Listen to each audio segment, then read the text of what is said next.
Hi, I'm Shawn Hester, teaching professional at Charles River Country Club in Newton, Massachusetts, a host site for the 2013 United States Amateur Championship. As a teacher and a lifetime student of the game, I love to watch the world's best players. I like to look at their swings and see what makes them work. This week, the top 30 players are competing in the Tour Championship at East Lake in Atlanta, Georgia. And just like fingerprints, every swing is a little bit different. No two are exactly alike. But these golfers that have had such a great year in 2010 have found swings that work for them. Matt Kuchar, who's number one heading into the Tour Championship, is more bent over now at address than he used to be, and he's keeping his spine angle better through impact. Steve Stricker has tightened up his swing. His swing is much shorter and simpler and easier to repeat. There's beautiful conventional golf swings like Justin Rose and Adam Scott, but there's also individual golf swings that are Jim Furyk's and Bubba Watson's. You know, if you stood behind Jim Furyk and all you saw was the ball flight straight as a string, you'd swear he had the most on-plane backswing you'd ever seen in your life. And good for Jim Furyk. He stuck with a swing that worked for him. And that's what we have to find for you. My job as a teaching professional is to help you find your best swing. We're going to take a look at the commonalities found in these great players and see if we can help ourselves play better, swing better, and be better golfers. One of the things you see in all these great players is great balance. You can't swing the club head at 100, 120 miles an hour all in a second and a half if you don't have good balance.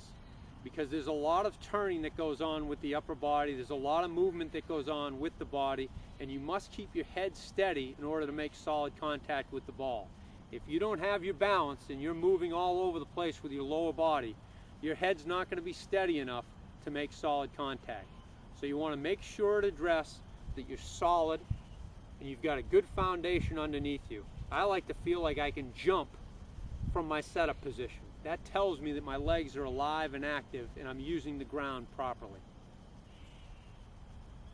Once I'm balanced at address, you see good players relaxed with their upper body. There's not a lot of tension in their shoulders and in their arms. Because if you're going to turn and move, you've got to be loose. And if you're going to create speed, you've got to be loose too. Remember, tight muscles are slow muscles. Golf's a game of rhythm and timing. And if you're going to have rhythm and timing and create speed, your upper body needs to be loose. So good players on the backswing, they wind up their upper body and they resist with their lower body, and that enables them to start the downswing from the ground up. Another critical factor that all the good players do. The downswing starts from the ground up. And when they get to impact, these swings may look different, but when they get to impact, they look awfully similar. The weight's on the front foot, the handle is slightly in front of the club head, the head is behind the golf ball, and the left wrist is flat and the right wrist is slightly bent. That's how they compress the golf ball. That's the great sound you hear when you hear skilled players strike the ball.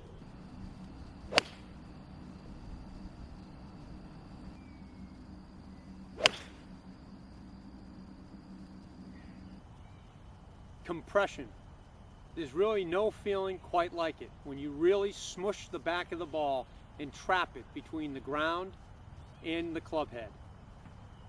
This de-lofting of the shaft is what allows really strong players to hit their 8-iron 160 yards because they're effectively de-lofting the golf club. Just after impact, the back of their left arm and the shaft form a straight line. Now people tend to make one of two mistakes coming into impact. Either they pull too much with the left arm and the club head's late and the ball goes to the right, or they break down with the left arm early, the club head passes too fast. This way you'll probably hit the ground before the ball or probably catch the ball on the upswing where you're not really trapping it against the ground. So I've got a couple of drills to overcome these problems. First, if your friends are making wagers that you can't take a divot in front of the ball, then you know you're a scooper, your left side's breaking down, and you need to get that thing firmed up. The way to do it, get your weight on your left foot, stick the toe of the golf club right in the ground, and whatever you do, don't let the club head ever pass the back of your left hand. That's how you're gonna pop that golf ball and hit solid shots and make some money against your buddies. If you're a puller and you're used to pulling that grip and hitting those high, weak crop dusters that look like someone just shot your golf ball right out of the air, then you need to get that club head moving. Remember, the club head's on the outside. It needs to move more than the grip, and the grip needs to move more than your left shoulder. So keep that left shoulder quiet. Go ahead and tuck in your shirt sleeve and get that club head passing your left shoulder. That's the way you're going to square up those weak, high crop dusters and turn them into nice bullet draws. If the drills I've given you haven't worked, then take your frustrations out on an impact bag. You never know. It just may do the trick. This is Shawn Hester. Keep watching the great players. Try to learn from them. Try to find your own best swing.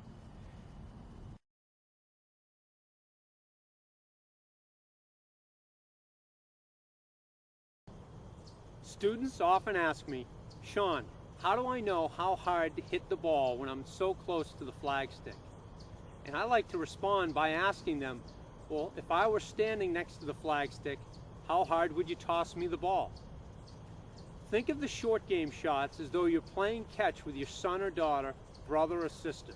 When you're playing catch, your instincts take over, you just look and throw, and you throw the ball the right distance almost all the time.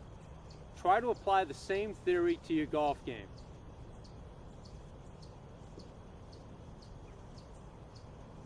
When you're getting ready to chip, just envision tossing the ball toward your target.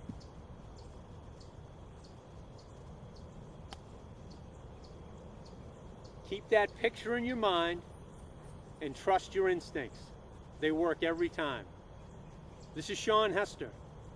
Keep swinging, and remember, the next shot you hit just might be your best ever.